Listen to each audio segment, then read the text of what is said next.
तो आप देख रहे हैं एक बहुत ही अच्छा चैनल जिस पे बहुत अच्छे अच्छे कॉन्सेप्ट्स बहुत अच्छे अच्छे तरीकों से सिखाए जाते हैं। तो चलिए अब आज का टॉपिक चालू करते हैं, लेकिन उससे पहले एक बात बताना चाहता हूं कि कम्युनिटी टैब पे मैंने एक लिस्ट बनाई है, ठीक है, जिसमें मैंने एक प्रॉपर सीक्वेंस में जिस सीक्वेंस में मैं पढ़ा रहा हूं वो मैंने डाला है, ठीक है। तो उसको आप एक बार चेक कर लेना और उसको मैं रेगुलर अपडेट करता रहूंगा ताकि आपको पता लगते रहे कि किस सीक्वेंस में मैं पढ़ा रहा हूं, ठीक है। और आप प्लेलिस्ट को भी देख सकते हैं, उसमें भी आपको बहुत कुछ आइडिया लग जाएगा, ठीक है। और एक रिक्वेस्ट और है कि अगर सच में पढ़ना चाहते हो, सीखना चाहते हो, तो चैनल को सब्सक्राइब जरूर कर लेना ताकि हम आगे भी रेगुलरली मिलते रहें।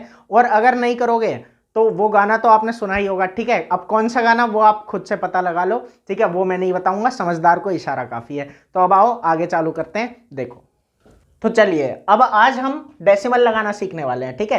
डेसिमल लगाने का मतलब है कि आंसर को डेसिमल फॉर्म में निकालेंगे, लेकिन मैं इससे पहले आपको एक बात बता चुका हूं, उसको एक बार रिवाइज कर लेते हैं। मैंने एक बात बताई थी कि हमें पता है कि यहाँ पे क्या बच जाता है, कोई रिमाइंडर बच जाता है और आगे उतारने के लिए हमारे पास कुछ नहीं होता। बोला था कि जब हमारे पास रिमाइंडर बच जाए और आगे उतारने के लिए कुछ ना हो तब एक आंसर बताया था। मैंने कहा था कि दो तरीकों से उसका आंसर निकाला जा सकता है। एक तरीका मैं पहले ही आपको बता चुका हूं, वो तरीका भी एक बार रिवाइज कर लेते हैं। तो देखिए ये क्या है हमारा 394, ठीक है, 394 है। अब इसके बाद क्या करना था, ये जो 1 है 4 के थोड़ा सा आगे लिख के और यहाँ 1 और नीचे ये 2 जो है यहाँ लिख दिया, ठीक है। मेरे हिसाब से आपको याद होगा और समझ भी आया होगा। अभी जैसे इसका आंसर है तो क्या करते हैं, ये लिखा 158, उसके बाद क्या करना है, ये जो बच रहा है यहाँ पे 2 बच रहा है तो यहाँ पे 2 लिख दिया और फिर नीचे 3 से डिवाइड कर रहे हैं तो नीचे क्या लिख देते हैं 3, ठीक है। ऐसे ये वाला देख लेते हैं, इसमें क्या है कि 1622 और उसके बाद ये जो बच रहा है ये यहाँ ऊपर और फिर नीचे क्या लिख देते हैं 4, ठीक है।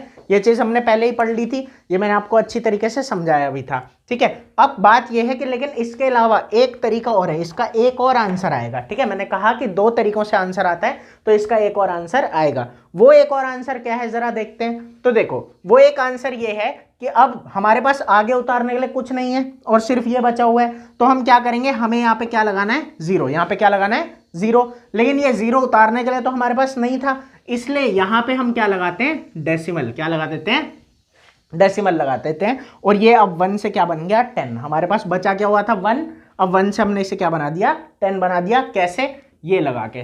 लेकिन यहाँ पे मैंने अभी आपको बस ये बताया कि इसको लगाना है और इसकी वजह से यहाँ 0 आ गया है, इसका अभी हमने मतलब नहीं जाना, मतलब आने वाली वीडियोस में हम इसका जानेंगे, ठीक है।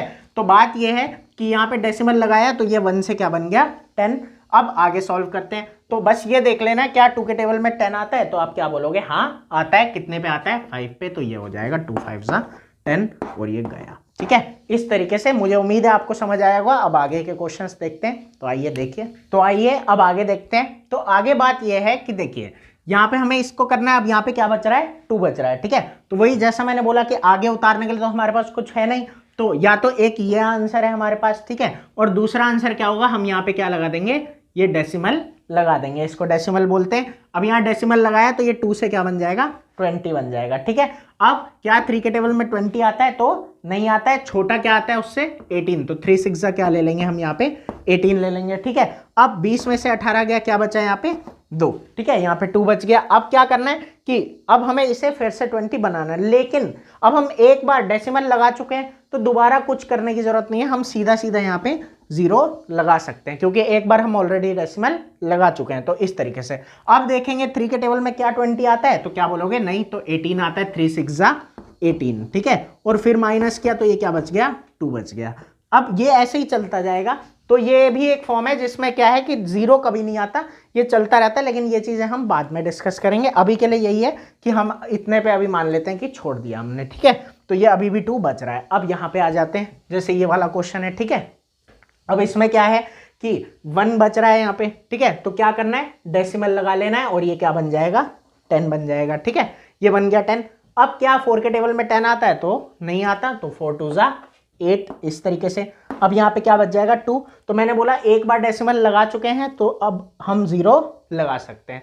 तो क्या 4 के टेबल में 20 आता है, तो क्या बोलेंगे, हाँ आता है, 4 5 20 आता है और ये क्या बन गया अब 0। तो जब 0 आ जाता है तब तो कुछ करने की जरूरत है ही नहीं। अब इन सब के आंसर्स लिख लेते हैं एक बार। जैसे यहाँ पे तो आंसर या तो ये हो सकता है या तो ये वाला हो सकता है 394.5, ठीक है। ऐसे ही आंसर या तो ये हो सकता है या तो 158 0.66 हो सकता है। या तो आंसर ये हो सकता है या तो ये हो सकता है 1622.25। इस तरीके से हमें सीखना है कि इस तरीके से हम आंसर निकाल सकते हैं। अब हमें आगे चल के इन दोनों के बीच का रिलेशन भी पढ़ना है और ये होते क्या है एग्जैक्टली ये सब भी पढ़ना है। तो अच्छे से समझते हैं आगे, और चैनल को सब्सक्राइब करना मत भूलना अगर आगे भी ऐसे ही पढ़ना चाहते हो और हमसे मिलना चाहते हो।